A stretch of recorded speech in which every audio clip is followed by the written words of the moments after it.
प्रधानमंत्री नरेंद्र मोदी ने social media x पर पोस्ट कर द ऑर्डर ऑफ एक्सीलेंस सम्मान के लिए आभार जताया है। उन्होंने लिखा कि राष्ट्रपति अली और गयाना के लोगों का आभारी हूं। ये सम्मान भारत के लोगों का सम्मान है। भारत गयाना की दोस्ती और भी मजबूत हो। हमारे सहयोगी केएम शर्मा आपको ज़्यादा जानकारी देंगे। केएम, 10 अहम समझौतों पर भी हस्ताक्षर हुए हैं। किस तरह के समझौते हैं और भारत और गयाना इसके रिश्ते में किस तरह नए चैप्टर, इसको नया चैप्टर क्यों कहा जा रहा है, महत्वपूर्ण चैप्टर क्यों माना जा रहा है? इरफान अली ने प्राइम मिनिस्टर को न्योता दिया था कि आप हमारे यहाँ आइए, और करीब 56 साल के बाद हमारे प्रधानमंत्री, हमारे देश का, भारत का प्रधानमंत्री को वहाँ पे जाके द्विपक्षीय वार्ता कर रहा है। दूसरी बात ये है कि गयाना कोई बहुत विकसित राष्ट्र नहीं है, लेकिन जब ग्लोबल साउथ की बात करते हैं तो उनको भी साथ लेके चलना पड़ता है। तो जब हम लोगों ने बात की थी, जब फॉरेन सेक्रेटरी ने प्रेस कॉन्फ्रेंस की थी, तो हम लोगों ने पूछा था कि हमारे क्या उनके साथ समझौते होंगे, बायलैटरल या मल्टीलैटरल, क्या क्या समझौते हो सकते हैं।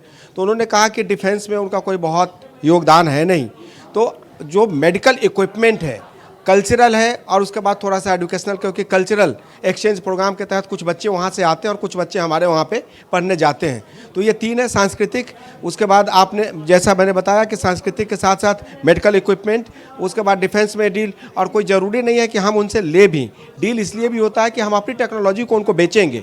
तो उस टेक्नोलॉजी के लिए साथ और जो समझौते हुए हैं वो इसलिए भी इम्पॉर्टेंट है क्योंकि ग्लोबल साउथ में भारत जो है अपना दबदबा जमाने के लिए लगातार कोशिश कर रहा है। और दूसरी बात जो आप बात कर रहे थे, कैरिबियन कंट्रीज़ को भी वहाँ पे बुलाया गया था। बहुत सारे लोगों के साथ हमारे बायलैटरल्स हुए। तो आपको याद होगा कि जब G20 की बैठक हुई थी तो कैरिबियन कंट्रीज़ को और साउथ अफ्रीका के जो घटक हैं उनको इसमें शामिल करने के लिए भारत ने ही न्योता दिया था और उसको शामिल कर लिया गया, और उनकी पहली बैठक थी। उसके बाद इसमें से बहुत सारे लोगों ने जाके गुयाना में भारत के साथ बायलैटरल बातचीत की और जो समझौते उचित थे उसको करके एक अंजाम दिया है। जी हाँ, बहुत दिलचस्प है गेम, क्योंकि देखिए डिजिटल पेमेंट जो भारत की एक पहचान बना है उसको लेकर भी गयाना बहुत इंटरेस्टेड था, और एक तरह से जो हमारा यूपीआई का एक सिस्टम चल रहा है वो लोग उसको आजमाना चाहते हैं, अपनाना चाहते हैं। और ये भी एक अवसर है। इसी तरह के कई और ऊर्जा क्षेत्र हों या अन्य क्षेत्रों में बात हुई। एक और गेम बड़ी इंपॉर्टेंट बात है, जो तस्वीरें प्रधानमंत्री मोदी ने साझा भी की, सर्वोच्च सम्मान गयाना का दिया गया। और ऐसा नहीं कि पहली बार है, प्रधानमंत्री मोदी को हमने देखा, दुनिया के कई देशों ने इसी तरह अपने अपने देशों के सम्मानों से नवाजा है। एक नेता के तौर पर, एक अंतर्राष्ट्रीय नेता के तौर पर ये किसी अन्य देश का सर्वोच्च सम्मान मिलना, ये कैसे कद को बढ़ाता है, और आगे फिर सभी को उम्मीद ये होती है कि अंतर्राष्ट्रीय मंच पर हमारे नेता या हमारे प्रधानमंत्री को और बड़ी पहचान मिले। मोदी का कद इतना बड़ा हो गया है कि जो ऑर्डर ऑफ एक्सीलेंस अवार्ड दिया गया बारबाडोस में और गुयाना में जो बात की गई, तो उससे उस सम्मान कोई छोटा या बड़ा नहीं होता है। अपने देश का सर्वोच्च नागरिक सम्मान अगर हमारे प्रधानमंत्री को दिया गया तो उससे नरेंद्र मोदी का कद तो बड़ा हुआ ही, साथ साथ उस सम्मान का भी कद बड़ा हुआ, क्योंकि अब उसके लिए तमाम देश के लोग इस बात को लेकर सर्च करेंगे कि ये अवार्ड क्या है, ये किसको दिया जाता है, कल्चरल एक्सीलेंस के लिए दिया जाता है या बायलैटरल टाइज के लिए दिया जाता है या आर्थिक सहयोग के लिए दिया जाता है।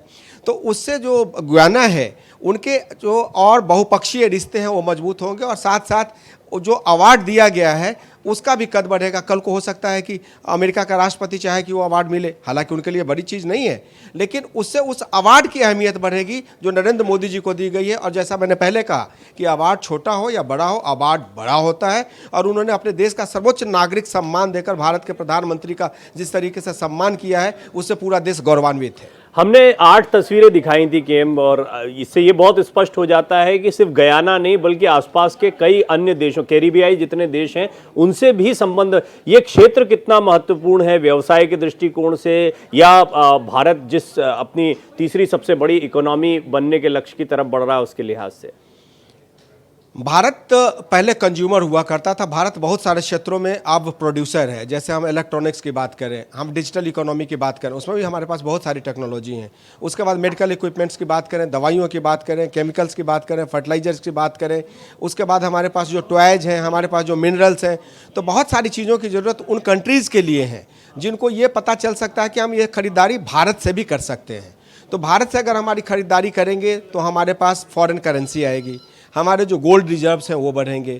उसके बाद भारत की जो पैठ है अंतर्राष्ट्रीय स्तर पे, जो साउथ की बात कर रहे थे, ग्लोबल साउथ की बात कर रहे थे, तो वहाँ के लोगों का भारत के प्रति अट्रैक्शन होगा, आना जाना शुरू होगा, व्यापार का एक्सचेंज होगा। तो तमाम सारी चीज़ें हैं जिसको लेकर प्रधानमंत्री भी कोशिश कर रहे हैं और वो तमाम कंट्रीज भी कोशिश कर रहे हैं कि भारत से उनके रिश्ते मधुर हो और इस तरीके का एक्सचेंज जो है सालाना ना हो तो साल 2 साल 3 साल में होता रहे। जी, बहुत बहुत धन्यवाद आपका केएम इन जानकारियों के लिए। तो कई महत्वपूर्ण बातें हैं जो इस यात्रा से निकल कर आती हैं। 8 देशों के राष्ट्राध्यक्षों से मुलाकात, कैरिबियाई देशों के साथ में बहुत ही मजबूत संबंध इस यात्रा से बनेंगे। दूसरा, 10 अहम समझौतों पर हस्ताक्षर हुए हैं, चाहे डिजिटल पेमेंट की बात हो, ऊर्जा क्षेत्र की बात हो, कई अन्य चीज़ें हैं। जैसा कि केएम बता रहे थे, बड़ी इंपॉर्टेंट बात है कि अब हम उपभोक्ता नहीं, हम प्रोड्यूसर की भूमिका में भी हैं, यानी अपने निर्यात को या अन्य सेवाओं को और मजबूत कर रहे हैं। और तीसरी सबसे महत्वपूर्ण बात जो तस्वीरों में लगातार आप देख रहे हैं, गयाना का सर्वोच्च नागरिक सम्मान दिया गया है प्रधानमंत्री मोदी को,